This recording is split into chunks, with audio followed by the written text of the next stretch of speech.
Hello everyone. আজকে class 12-এর একটা chapter যেটা হচ্ছে সলিউশন বা দ্রবণ, এই চ্যাপ্টারটা শুরু করব। তো প্রথমেই সলিউশন বা দ্রবণ পড়ার আগে আমাদের কিছু জিনিস জেনে নিতে হবে। তো প্রথমত হচ্ছে আমাদের যেটা জানতে হবে সেটা হচ্ছে মিশ্রণ কি। মিশ্রণ বা মিক্সচার।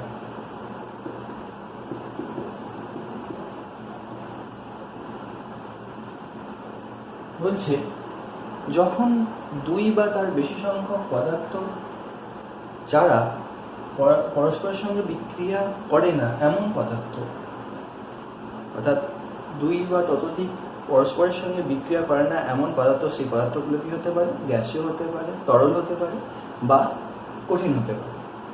তারা যদি একত্রিত হয় সেক্ষেত্রে মিশ্রণ তৈরি হয়। তাহলে কি বললাম? পরস্পর বিক্রিয়া করে না এমন দুই বা তার বেশি সংখ্যক পদার্থ যদি একত্রিত হয় তখন মিশ্রণ বা মিক্সচার তৈরি করে। তো এই মিশ্রণ আবার দু প্রকারের হয়। এক হচ্ছে সমসত্ব মিশ্রণ বা হোমোজিনিয়াস মিক্সচার,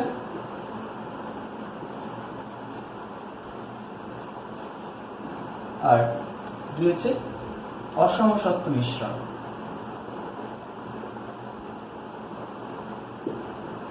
বা হেটেরোজিনিয়াস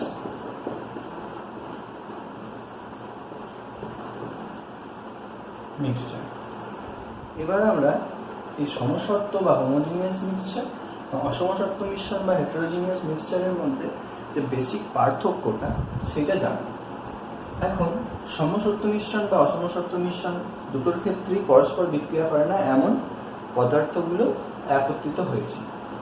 তো এই সমসত্ব মিশ্রণের ক্ষেত্রে যেটা দেখা যায়, যদি আমি সমসত্ব মিশ্রণের বিভিন্ন পার্ট নিই এবং প্রত্যেকটা পার্টকে আমি স্টাডি করি, তাহলে দেখতে পাবো সেই প্রত্যেকটা পার্টে তাদের যে উপাদানগুলো আছে, অর্থাৎ সেই প্রত্যেকটা পার্টের কম্পোজিশনটা এবং তাদের ফিজিক্যাল ক্যারেক্টারিস্টিক্সগুলো কিন্তু সমান হবে এবং সেই প্রত্যেকটা পার্টে কিন্তু এবং ওই মিক্সচারে বা মিশ্রণে বাইরে থেকে আমি আলাদাভাবে কোনো উপাদানের অস্তিত্ব বুঝতে পারবো না। সেটাই হচ্ছে সমসত্ব মিশ্রণ বা হোমোজিনিয়াস মিক্সচার। আর হেটেরোজিনিয়াস মিক্সচারের ক্ষেত্রে কি হবে? হেটেরোজিনিয়াস মিক্সচারের ক্ষেত্রে কিন্তু যদি আমি বিভিন্ন পার্ট নিই, সেক্ষেত্রে বিভিন্ন পার্টে এদের যে কম্পোজিশনটা বা সংযুতিটা এবং ফিজিক্যাল ক্যারেক্টারিস্টিকগুলো কিন্তু ডিফারেন্ট হবে, আলাদা হবে এবং বাইরে থেকে আমি দেখে তাদেরকে বুঝতে পারবো। যেমন উদাহরণস্বরূপ সমসত্ব মিশ্রণে যদি আমি বলি, যদি আমি জলে চিনি দিই, সেক্ষেত্রে কি চিনি গুলে যাবে এবং চিনি গুলে যাওয়ার ফলে কি দেখা যাবে, আমি যদি ওই চিনি জলের যে মিশ্রণ, সেই চিনি জলের মিশ্রণ থেকে বিভিন্ন পার্ট নিই, দেখা যাবে তার স্বাদ বা মিষ্টতা বা গাঢ়ত্ব কিন্তু একই রকমের হয় এবং আমি বাইরে থেকে আলাদাভাবে চিনি বা জলকে পৃথক করতে পারি না, মানে ওই জলের মধ্যে চিনিটাকে পৃথক করতে পারি না। অর্থাৎ এখানে দেখা যাচ্ছে তরলে কঠিন মিশছে, অর্থাৎ জলে দ্রবীভূত হচ্ছে কে না চিনি, কিন্তু তা সত্ত্বেও আমি আলাদা করতে পারছি না চিনিকে। অর্থাৎ এদের ক্ষেত্রে যেটা দেখা যাচ্ছে একটাই মাত্র দশা পাওয়া যাচ্ছে, অর্থাৎ ওয়ান ফেজ পাওয়া যাচ্ছে।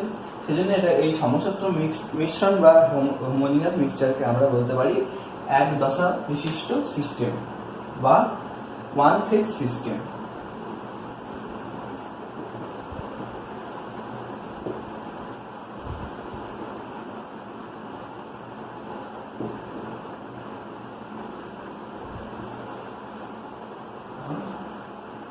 One phase system.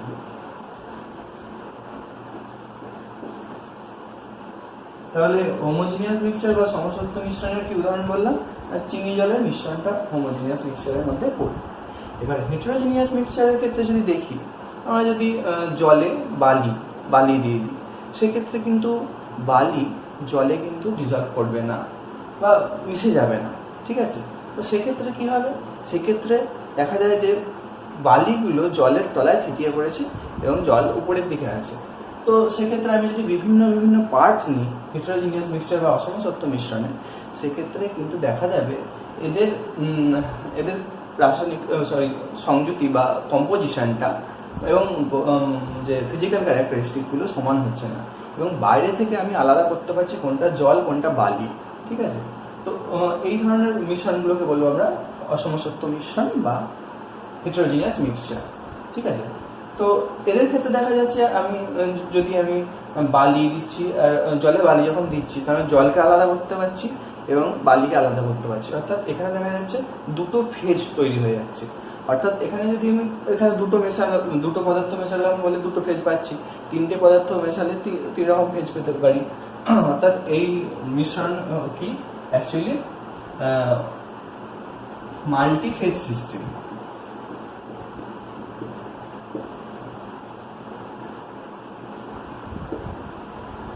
অর্থাৎ বহু দশা বিশিষ্ট সিস্টেম।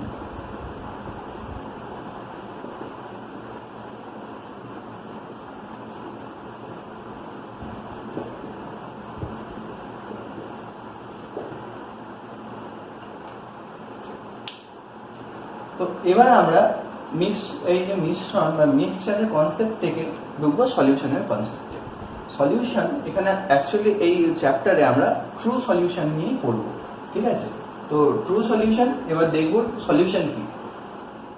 এবার আমরা সলিউশন সম্পর্কে জানবো। তো সলিউশন কি? সলিউশন কিন্তু এক রকমের মিক্সচার, হোমোজিনিয়াস মিক্সচার বা সমসত্ব মিশ্রণ, যেখানে দুই বা তার বেশি সংখ্যক পদার্থ, সেটা হতে পারে গ্যাসীয় বা তরল বা কঠিন পদার্থ, মিশ্রিত হয়েছে, এবং এই সলিউশনের মধ্যে তাদের যে উপাদানগুলো, তাদের উপাদানগুলো আপেক্ষিক পরিমাণটা কিন্তু একটা নির্দিষ্ট সীমা পর্যন্ত চেঞ্জ করা যায় বা পরিবর্তন করা যায়। তো বেসিক্যালি সলিউশন হচ্ছে একটা হোমোজিনিয়াস মিক্সচার। ঠিক আছে, এই সলিউশন আবার সলিউশনের দুটো অংশ, এক হচ্ছে কি সলিউট বা দ্রাবক, এবং সলভেন্ট বা দ্রাবক। ঠিক আছে, তো এই সলিউট কি বা সলভেন্ট কি সেটাও আমাদের জানতে হবে। সলিউট হচ্ছে সেই উপাদান, সলিউশনের সেই উপাদানটা বা সেই অংশটা যে অংশটার আপেক্ষিক পরিমাণটা অন্যটার তুলনায় কম থাকে, এবং এই দ্রাবক বা সলিউট কি হয় না দ্রাবকে দ্রবীভূত হয়। তো এইটা হচ্ছে অ্যাকচুয়ালি এর আপেক্ষিক পরিমাণটা কম থাকে, লেস অ্যামাউন্ট। আর সলভেন্ট কি? সলভেন্ট হচ্ছে সেই উপাদানটা বা সেই অংশটা যার পরিমাণটা কিন্তু বেশি থাকে এবং যার ভৌত অবস্থা বা ফিজিক্যাল স্টেটটা দিয়েই কিন্তু আমরা যার ফিজিক্যাল স্টেটটা দ্রবণের ফিজিক্যাল স্টেটের সঙ্গে সমান হয়। অর্থাৎ দ্রবণ বা সলিউশনের ফিজিক্যাল স্টেট যেটা, সলভেন্টের ফিজিক্যাল স্টেটও সেম হবে। ঠিক আছে, তো এটা কিন্তু মোর অ্যামাউন্টে থাকে, অর্থাৎ এটা অ্যামাউন্টটা বেশি থাকে, এটা কম থাকে সলিউশন। ঠিক আছে, যেমন যদি চিনি জলের মিশ্রণ বা চিনি জলের যে সলিউশনটা, সেখানে দেখা যায় কি জলের পরিমাণ বেশি থাকে, অর্থাৎ জল হচ্ছে এখানে দ্রাবক বা সলভেন্ট, আর চিনির পরিমাণটা কম থাকে বা আপেক্ষিক পরিমাণটা কম থাকে, সেটা কি দেখা যায়, সেটা হচ্ছে দ্রাবক, চিনি হচ্ছে দ্রাবক। এবং কি দেখা যায়, আমি যদি 1 গ্লাস জল নিই, সেখানে কিন্তু আমি একটা নির্দিষ্ট পরিমাণ চিনি মেশাতে পারবো, সেই পরিমাণের বেশি মেশালে কিন্তু আর চিনি দ্রবীভূত হবে না। অর্থাৎ আমি বললাম না যে সলিউশন বা দ্রবণের ক্ষেত্রে যেটা দেখা যায়, তাদের উপাদানগুলো আপেক্ষিক পরিমাণটা একটা নির্দিষ্ট সীমা পর্যন্ত পরিবর্তন করা যায়, তার বেশি কিন্তু করা যাবে না। তো এই হলো আমাদের সলিউশন বা সলিউট বা সলভেন্ট। নেক্সট আমরা যেটা পড়বো সেটা হচ্ছে দ্রবণ বা সলিউশনের ক্যারেক্টারিস্টিক্স বা বৈশিষ্ট্য। তো এই দ্রবণ বা সলিউশন যে বৈশিষ্ট্যগুলো যেখানে দেখা যায়, প্রথমেই আমরা বলেছি এই চ্যাপ্টারে আমরা সলিউশন বলতে ট্রু সলিউশনকে বুঝবো। তো প্রথমেই আমরা বলে দিয়েছি যে দ্রবণ হচ্ছে এক প্রকার সমসত্ব মিশ্রণ, ঠিক আছে, বা হোমোজিনিয়াস মিক্সচার।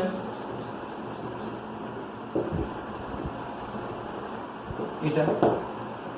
দ্বিতীয় নম্বর ট্রু সলিউশন বলেছি, অর্থাৎ দ্রাবক কণাগুলো কিন্তু এদের দ্রাবক কণার ব্যাসটা হয় 10⁻⁷ থেকে 10⁻⁸ সেমি পর্যন্ত। তো এই এত ক্ষুদ্র ব্যাসের জন্য আমরা কিন্তু আল্ট্রা মাইক্রোস্কোপ দিয়েও কিন্তু এই দ্রাবক কণাগুলোকে দেখতে পারি না। 3 নম্বর হচ্ছে এরা সমসত্ব মিশ্রণ হওয়ার জন্য যেটা দেখা যায় যে এদের যদি আমি বিভিন্ন অংশ নিই, প্রত্যেকটা অংশে কিন্তু তাদের যে ভৌত ধর্ম বা ফিজিক্যাল ক্যারেক্টারিস্টিক্স বা কম্পোজিশন কিন্তু সমান হয়। ঠিক আছে, অর্থাৎ কম্পোজিশন, সংযুতি এবং ভৌত ধর্ম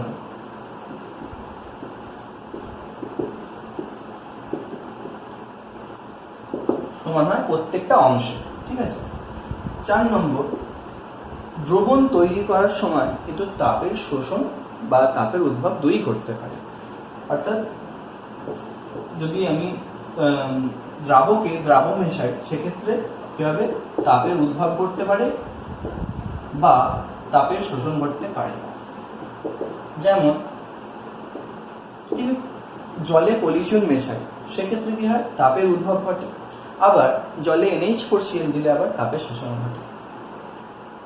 পঞ্চমত, আগেই বলেছি যে সমসত্ব মিশ্রণ হলে কি হবে, এরা এক দশা বিশিষ্ট সিস্টেম বা সিঙ্গেল ফেজ সিস্টেম বা ওয়ান ফেজ সিস্টেম।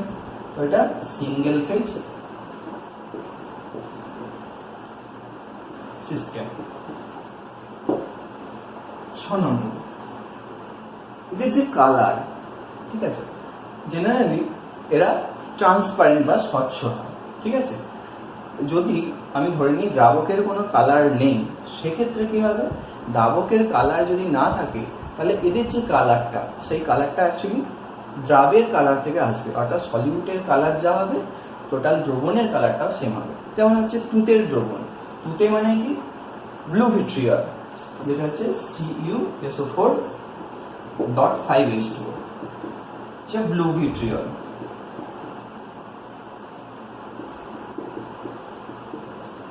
এর দ্রবণের কালার হচ্ছে ব্লু।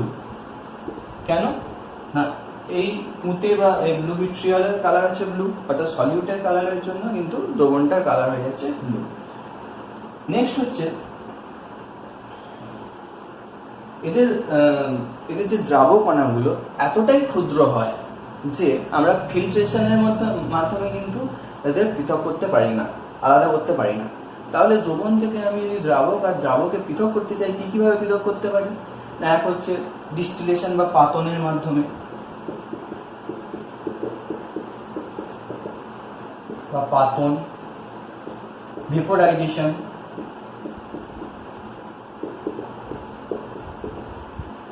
বা বাষ্পীভবনের মাধ্যমে,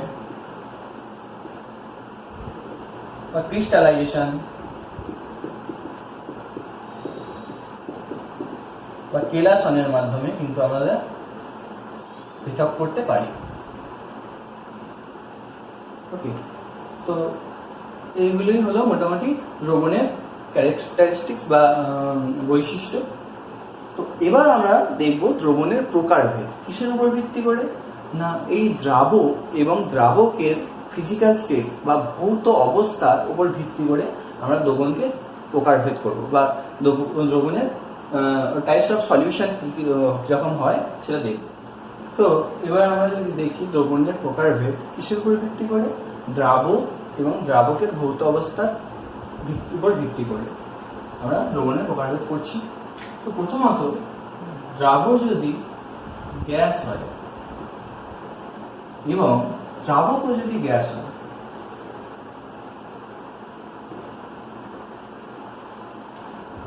সেক্ষেত্রে এক ধরনের সলিউশন তৈরি হবে। অর্থাৎ গ্যাসীয় দ্রাবক যদি দ্রবীভূত হয়, সেক্ষেত্রে এক ধরনের সলিউশন তৈরি হবে, যেমন হচ্ছে বায়ু, বা পরস্পর বিক্রিয়া করে না যে কোনো এরকম গ্যাসের মিশ্রণ, যেমন হচ্ছে হাইড্রোজেন এবং হিলিয়ামের মিশ্রণ। এটাও কিন্তু এই গ্যাসের, অর্থাৎ গ্যাসীয় দ্রাবকের গ্যাসীয় দ্রাবের সলিউশন। নেক্সট হচ্ছে গ্যাসীয় দ্রাবক তরল দ্রাবকে দ্রবীভূত আছে। যেমন যদি HCl গ্যাস কে জলে দ্রবীভূত করা হয় তাহলে HCl এর সলিউশন তৈরি হয়, তাহলে HCl গ্যাসের সলিউশন, বা NH3 গ্যাসের সলিউশন বা CO2 গ্যাসের সলিউশন ইত্যাদি হবে। 3 নম্বর হচ্ছে গ্যাসীয় দ্রাবক কঠিন দ্রাবকে দ্রবীভূত আছে, অর্থাৎ কঠিনের পরিমাণটা কিন্তু বেশি গ্যাসের তুলনায়। অর্থাৎ এখানে হচ্ছে কি প্ল্যাটিনাম বা প্যালাডিয়াম ধাতুর উপর যদি হাইড্রোজেন গ্যাস অধিশোষিত হয় বা অ্যাবজর্বড হয়, সেক্ষেত্রে আমরা বলতে পারবো না কঠিন দ্রাবকে গ্যাসীয় দ্রাবক দ্রবীভূত আছে, অর্থাৎ H2PT বা PDH2। ওকে,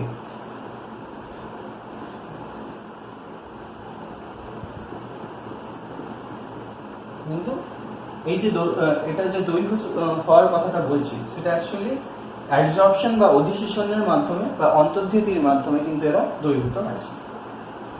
4 নম্বর দ্রাবক হচ্ছে তরল। ওকে, আর দ্রাবকের ভৌত অবস্থা গ্যাসীয়, অর্থাৎ গ্যাসীয় দ্রাবকে তরল দ্রবীভূত আছে, তরল দ্রাবক দ্রবীভূত আছে। তো কিরকম হতে পারে, কি হতে পারে? জলীয় বাষ্প, সম্পৃক্ত বায়ু,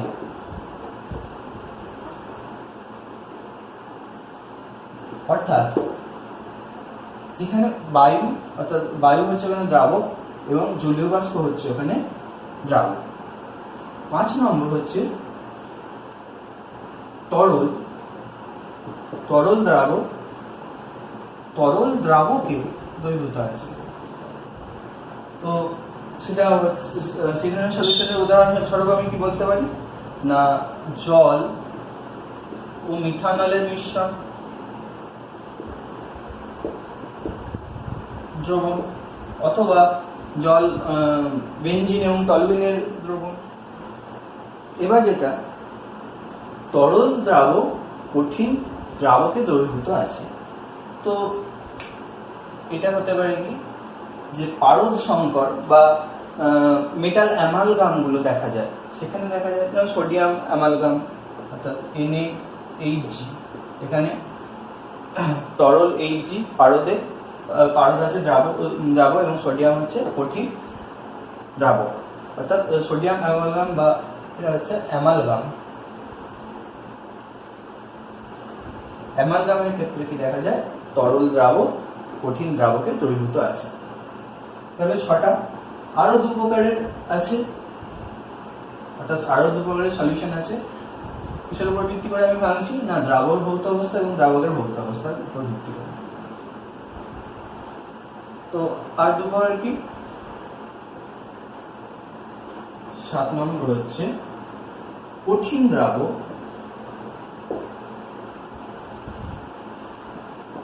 তরল দ্রাবকে দ্রবীভূত আছে। এটা আমরা যেটা দেখি চিনি জলের মিশ্রণ, সেটাই হচ্ছে চিনি জলের দ্রবণ বা NaCl এর দ্রবণ ইত্যাদি, কিন্তু যেখানে দেখা যায় তরল দ্রাবকে কঠিন দ্রাবক দ্রবীভূত আছে। আর 8 নম্বরের ক্ষেত্রে যেটা দেখা যায় কঠিন দ্রাবকে দ্রবীভূত আছে। এর উদাহরণস্বরূপ কি হতে পারে, উদাহরণস্বরূপ হয় যে ধাতু সংকর বা সংকর ধাতুগুলো,